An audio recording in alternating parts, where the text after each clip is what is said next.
Hola, buenos días a todos. Gracias por venir a este nuevo seminario de Liritis. Hoy el seminario lo va a impartir Rosa Martín Mateos. Voy a intentar leerlo en el móvil porque he utilizado la hoja para ponerlo ahí fuera. Es licenciada en Medicina y Cirugía de la Universidad de Alcalá y realizó posteriormente la residencia en la especialidad de aparato digestivo en el Hospital Universitario Ramón y Cajal. Presentó la tesis en 2015 y en 2016 recibió una beca Juan Rodés. Eh, Ha estado participando en un proyecto en la clínica, bueno, una estancia supongo, perdona, porque no tengo, la clínica Mayo de Rochester, bajo la supervisión del doctor Shah. Y durante esa estancia también participó en otros proyectos clínicos y básicos sobre hepatología alcohólica. En 2014 recibió el premio de investigación clínica del grupo EPAMAS para un trabajo sobre inmunosupresión en el trasplante hepático. Además tiene el máster en hepatología por la Universidad Autónoma de Madrid y un máster en metodología de la investigación y bioestadística por la Universidad Autónoma de Barcelona. Bueno, actualmente estás en el grupo de enfermedades hepáticas y digestivas del área 5 del IRICIS y no solo eso, sino que es una de las coordinadoras de este área en este momento. Muchas gracias, Rosa, por aceptar nuestra invitación en este seminario y cuando quieras. Pues muchas gracias por la invitación, muchas gracias a todos los asistentes aquí y online. Como ha comentado Elena, pertenecemos al grupo de enfermedades hepáticas y digestivas. Como es un seminario largo, pues he traído esta diapositiva un poco para que nos conozcáis y nombrar las líneas de investigación. La foto claramente está desactualizada, tenemos que repetirla. Ayer, haciendo recuento, por lo menos hay 4 personas jubiladas, pero bueno, he traído la misma camisa para disimular la antigüedad de la foto y que no parezca que haya pasado el tiempo. Las líneas de investigación son tan variadas como lo es la propia especialidad.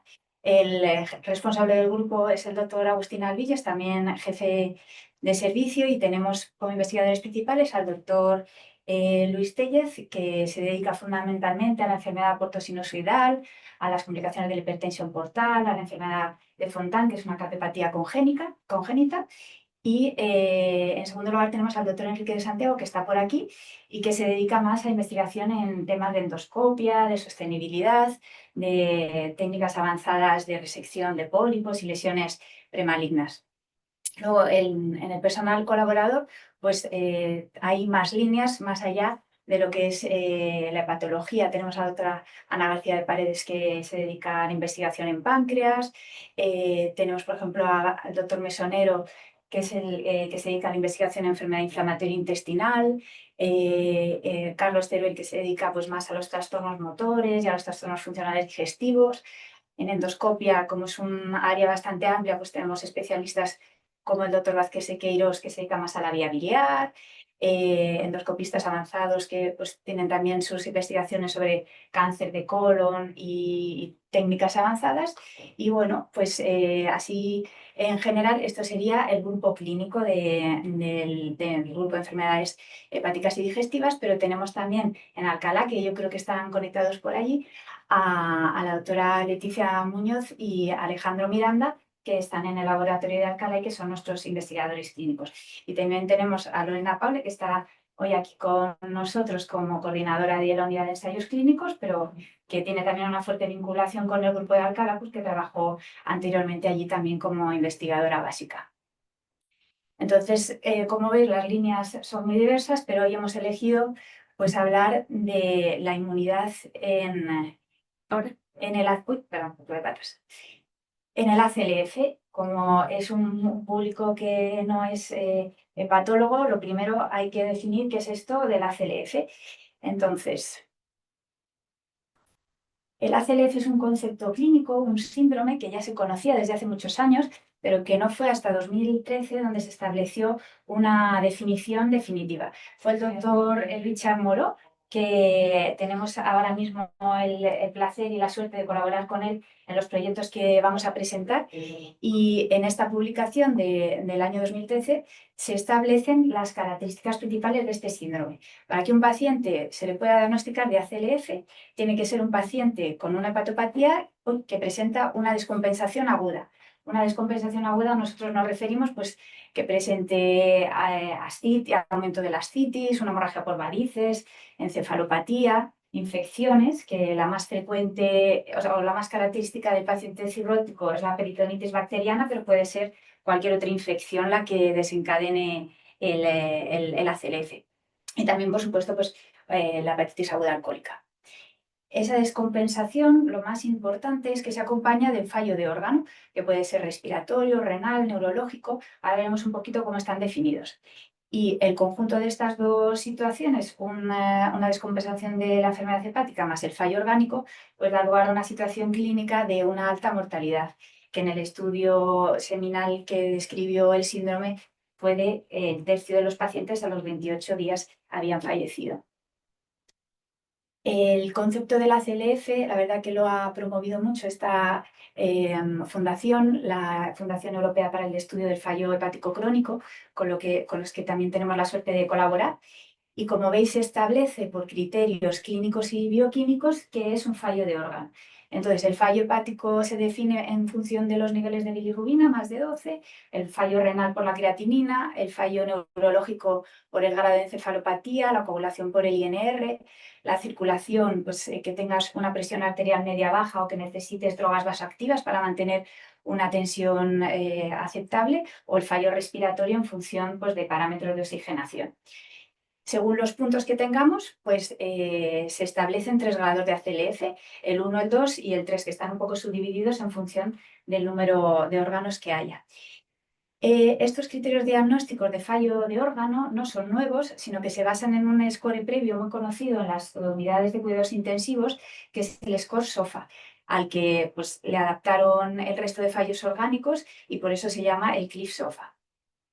Como veis, es un poquito difícil de calcular así de cabeza, entonces lo que se puede utilizar en la práctica clínica pues es una herramienta online que tú metes los parámetros que te van pidiendo, la bilirrubina, la creatinina, etcétera, y te dice al final qué grado de ACLF tiene el paciente y un poco también te dice qué probabilidades de supervivencia hay en distintos puntos temporales.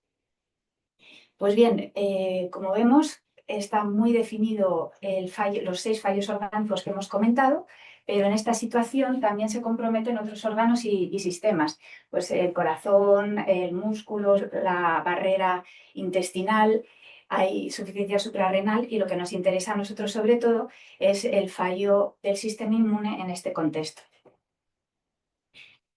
Por lo que vamos a continuar hablando de cuáles o qué datos tenemos de la disfunción inmune en el ACLF. Antes de llegar al ACLF, comentar que ya se conoce que existe una disfunción inmune en todos los pacientes con cirrosis. Y esa disfunción inmune se caracteriza pues, por 2 factores. Por un lado, hay una inflamación sistémica que acaba agotando la actividad del sistema inmune, de las células efectoras, y da lugar a una inmunoparálisis. Esta inflamación sistémica, ¿a qué se debe? Pues al daño que sufre el hígado, van muriendo hepatocitos, aumentan los patrones de daño molecular.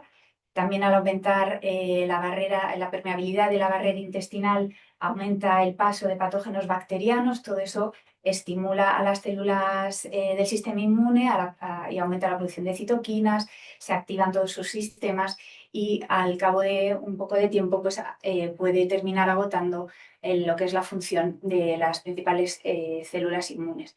No solo las agota ellas, sino pues, por supuesto todos los sistemas metabólicos que sostienen todas sus funciones.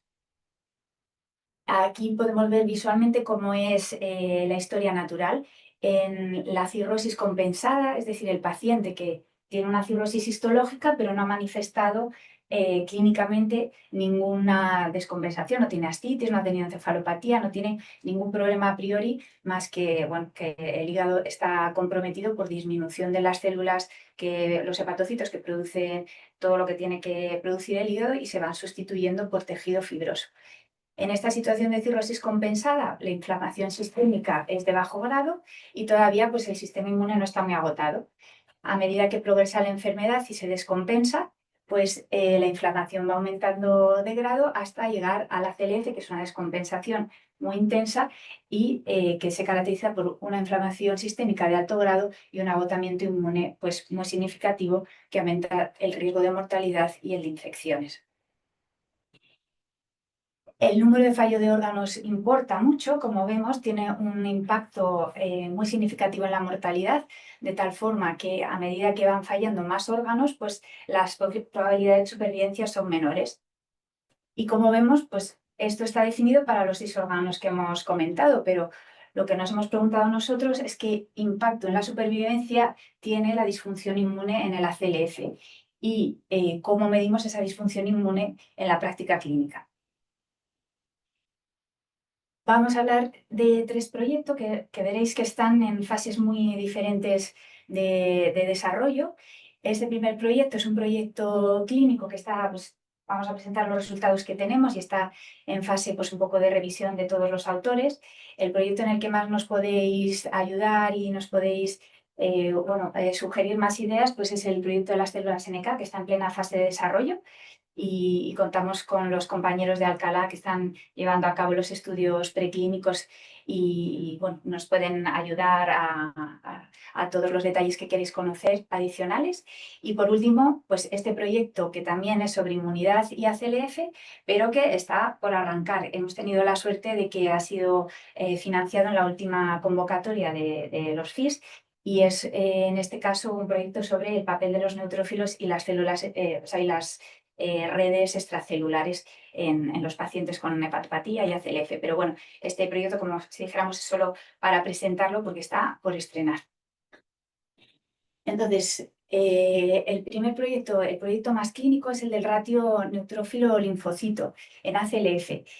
No sé si habíais oído hablar antes de este ratio, que simplemente es el número absoluto de los neutrófilos partido por el número de los linfocitos, y es un marcador transversal de inflamación sistémica. ¿Esto qué significa? Pues que es transversal a todas las patologías en las que hay inflamación.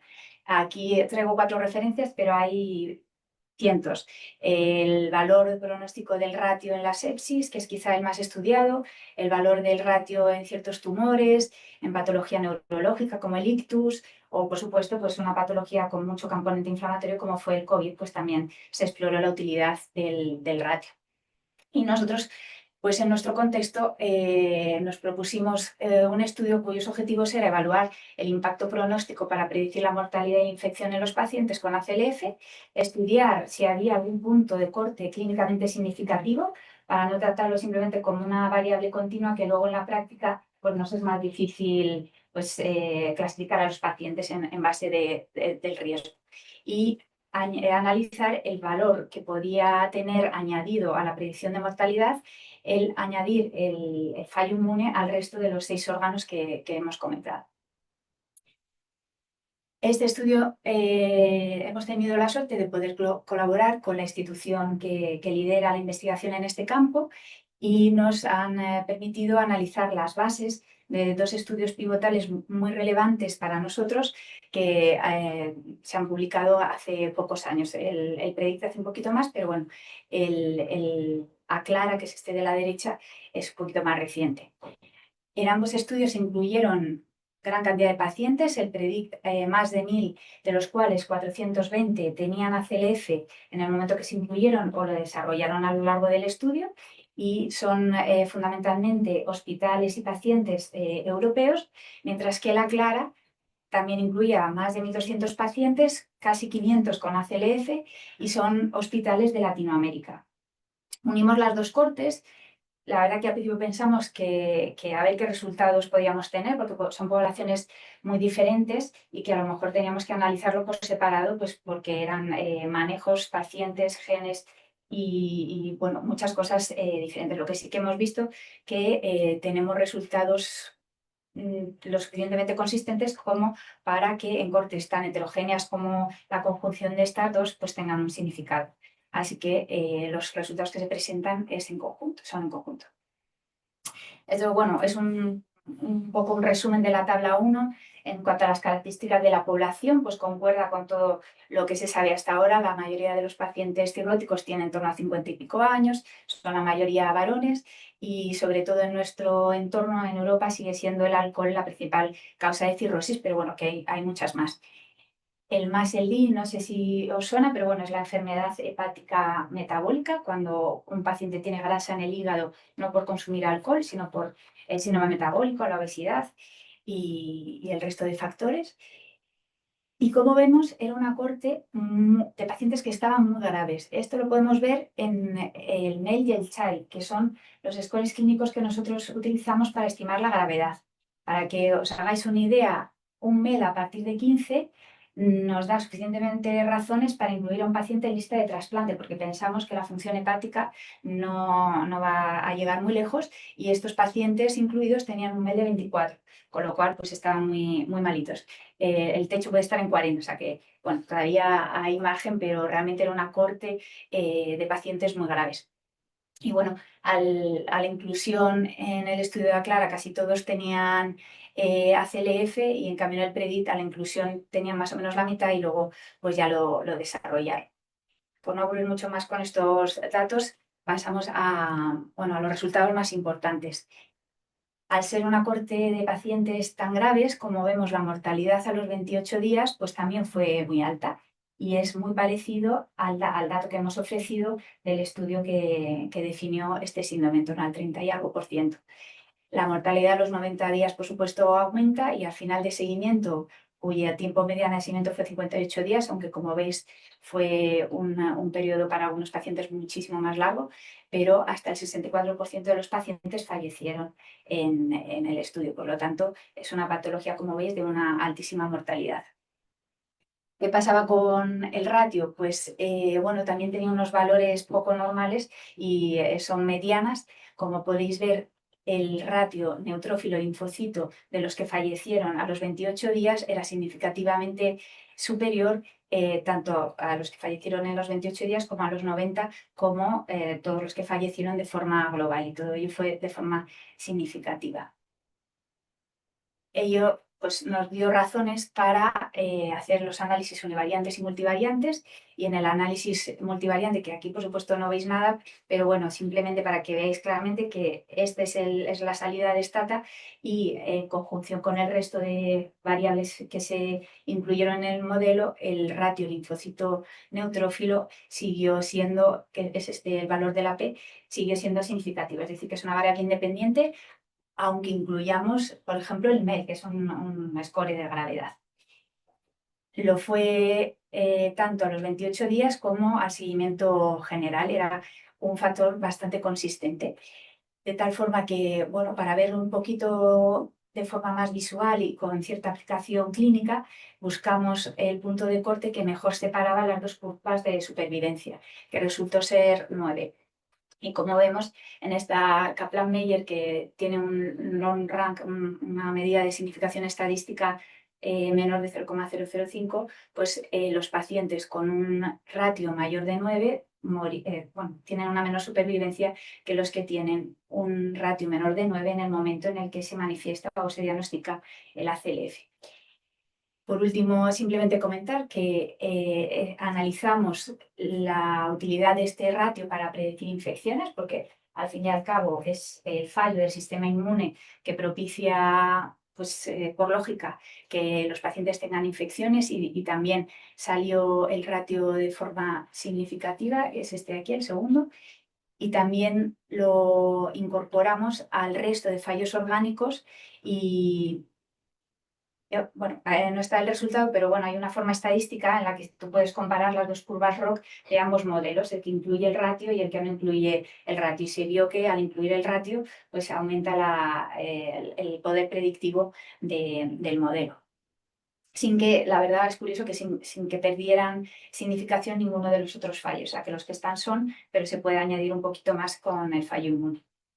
Así que bueno, la conclusión de este estudio sería que el ratio predice de manera independiente la mortalidad, el riesgo de infección, y que puede actuar como un biomarcador sencillo y disponible en la práctica clínica. Pero bueno, habrá que validarlo y habrá que todavía pues, trabajar más sobre ello. Así que pasamos al proyecto de las células NK. ¿Qué pasaba con el ratio? Pues que era una medición cuantitativa, tantos neutrófilos, tantos linfocitos, pero no se está hablando en ningún momento de cuál es la función, si está alterada o qué pathways o vías de señalización están involucradas en esta disfunción inmune. Estas alteraciones cualitativas, llamémoslas así, se han estudiado pues, en diferentes células, en los neutrófilos, por ejemplo, hay bastante literatura, los monocitos, las células T, pero en concreto en las células NK era un campo bastante poco explorado. Las células NK son células del sistema linfóide innato citotóxicas, es decir, que, bueno, está aquí Paloma, me da vergüenza hablar de esto, pero pues se dedican a destruir otras células tumorales o estresadas. Y bueno, este es un marcador de activación bastante importante. Por si alguien no conoce todos estos marcadores celulares por los que se pueden caracterizar los subtipos de células NK, pues nosotros nos centramos en el CD56 y el CD16, que puede estar muy aumentado, o sea, muy aumentado o expresado entre comillas, poco o ser negativo. De tal forma que las poblaciones más importantes, las células NK, en concreto las que suponen el 90-95%, son las CD56, DIN, CD16, Brightbody. Y luego estas serían las células más citotóxicas, porque es la función principal de las NK. Pero hay una población un poco, bueno, bastante más reducida, pero que tiene no tanto una función citotóxica como una función inmunomoduladora. Así que el objetivo de este estudio fue, en primer lugar, hacer un estudio genómico, vamos, un estudio transcriptómico, perdón, haciendo secuenciación total del RNA en muestras de sangre en pacientes con ACLF y descompensados y controles sanos. Con ello queríamos caracterizar el fenotipo disfuncional de las células NK y, bueno, confirmar los hallazgos con estudios funcionales en una corte de validación y todo también confirmado mediante marcadores de citometría de flujo. De nuevo, nos ayudó el CLIF porque en el estudio PREDICT y en el ACLARA ciertos pacientes participaron también en un estudio en el que las muestras se procesaban para hacer la secuenciación del RNA e hicieron secuenciación pues, bastante extensa a 25 controles sanos, a 123 pacientes con ACLF y a 300 prácticamente con descompensación aguda. El estudio transcriptómico está ahora mismo bueno, en proceso, pero sí que tenemos datos a través de unas herramientas informáticas, fundamentalmente el CiberShot, que no sé si lo conocéis todos, permite hacer una estimación de los tipos celulares en base a los resultados de la expresión de los genes. No es que los separe, sino que simplemente sabiendo a través de la muestra de sangre total, se hace la secuenciación entera y es capaz de estimar qué proporciones de subpoblaciones existen en esa muestra. Y con ciertos algoritmos permite estimar la fracción que corresponde a cada tipo de linfocito.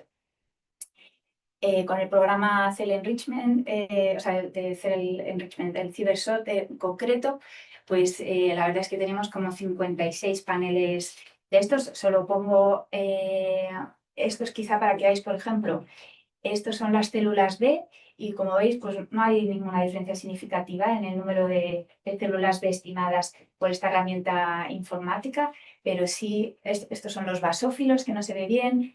Sí que hay diferencias en las células T, por ejemplo estas son las CD4, estos son los CD8, células dendríticas, monocitos y aquí tenemos las células NK. Entonces, esto de aquí en verde son los controles sanos, estos son los pacientes con descompensación aguda. Esto es una subclasificación de pacientes intermedios que se ha venido a llamar pre-ACLF, pero bueno, nosotros la quitamos porque realmente es como muy intermedio y no da unas diferencias muy importantes, y la cajita roja pues son los pacientes con ACLF. Y entonces se puede ver como claramente el número de células NK en los pacientes con ACLF disminuye. Con esto, pues a día de hoy, lo único que hemos construido, tenemos que trabajar más en las vías de señalización, de expresión y detallarlo más, pero bueno, con este heatmap podemos ver que hay diferencias claramente significativas en la expresión de los genes cuando se seleccionan aquellos que están mayormente expresados. Pues vemos que claramente si comparamos controles con ACLF, controles con descompensación o ACLF con descompensación, pues la expresión de los genes varía muchísimo y tenemos un poco que desgranar. bueno, no sé por qué ha salido en negro, pero vaya, este es lo que hicimos en segundo lugar, que fue recoger muestras en nuestro hospital de pacientes descompensados con ACLF y controles, pasarlos por el citómetro y empezar a mirar marcadores de células NK. Aunque no se ve muy bien, pero yo os lo cuento, este es el número total de células NK, que bueno, no se ve muy bien, pero sí que se confirmó que había una disminución de las células, o sea, en primer lugar había una disminución de los linfocitos totales en los pacientes con ACLF y descompensación, y había también una disminución, bueno, sobre todo en los linfocitos totales con respecto a los controles sanos, que bueno, como ha salido así tan feo no se ve, pero bueno, estos serían los linfocitos y estos serían en concreto las células NK, que con los marcadores que hemos comentado antes, el CD56 y el CD16, se confirmaron los resultados del CIBERSORT. En concreto, ¿qué fracciones de estas células disminuyen? Pues vimos disminución en la población citotóxica y también disminución en la población inmunomoduladora. Como la citotóxica es la más numerosa, es el 90% de las células NK, pues si disminuían en forma global, pues lo más probable es que también las citotóxicas disminuyan, pero bueno, esto se comprobó con los marcadores correspondientes mediante el citómetro. Y lo único que vimos, que bueno, se ve aquí un poquito que el único subset o subpoblación que aumentó de células NK eran unas células que están parcialmente desactivadas o que se considera que están funcionalmente exhaustas, lo cual pues concuerda con la teoría que teníamos. En segundo lugar, lo que hicimos fue explorar otros marcadores de función de las células NK. Estos tres primeros, pues están negro, no pasa nada porque no encontramos ninguna diferencia, pero sí que encontramos diferencias en aquellas células que expresan el CD57 positivo. Este marcador es un marcador que representa una población muy madura de células NK y por tanto son células altamente citotóxicas. Y estas dos categorías de las esquinitas, que son los descompensados y los ACLFs, pues como vemos, los pacientes con ACLF tenían una expresión de este marcador mucho menor que de los controles y que también los pacientes únicamente descompensados. A los clínicos ya sabéis que siempre nos interesa el pronóstico, no solo saber qué cosas expresan, qué no se expresan, sino eso qué traducción tiene en el día a día de los pacientes. Y lo que vemos aquí es otra curva de Kaplan-Meier que ilustra más o menos pues, que la mortalidad de los pacientes con ACLF en nuestra corte fue pues, tremendamente elevada. Esto es la probabilidad de supervivencia. Esta es la curva de la supervivencia de los pacientes con ACLF, esta es la curva de los pacientes descompensados y obviamente los controles sanos, pues afortunadamente todos están bien. Bueno, esto por lo menos se ve más bonito en este tipo de gráficos. Como ves, estos son los que empezaron con ACLF y la mayoría o fallecieron o recibieron un trasplante hepático. Únicamente fue un paciente el que se mantuvo libre al final del periodo de estudio. Los controles todos vivos y bueno, las descompensaciones en algunos casos, la verdad es que es el grupo más heterogéneo de las descompensaciones porque bueno, pueden pasar muchas cosas, descompensarte y luego a lo largo del tiempo entrar en ACLF, descompensarte y mejorar, pero bueno, la mayoría continuaban vivos a final del estudio. Y el resultado quizá más interesante, que no se ve nada, pero bueno, aquí lo que queríamos mostrar es que la diferencia de células NK entre los que sobrevivieron y los que fallecieron era significativamente inferior en los que fallecieron. Es decir, que el número de células NK, en concreto esta subpoblación de linfocitos, pues tiene un valor pronóstico a la hora de predecir si los pacientes con ACLF van a fallecer o no. Por tanto, pensamos que estas células tienen un papel muy importante en la disfunción inmune de los pacientes con ACLF.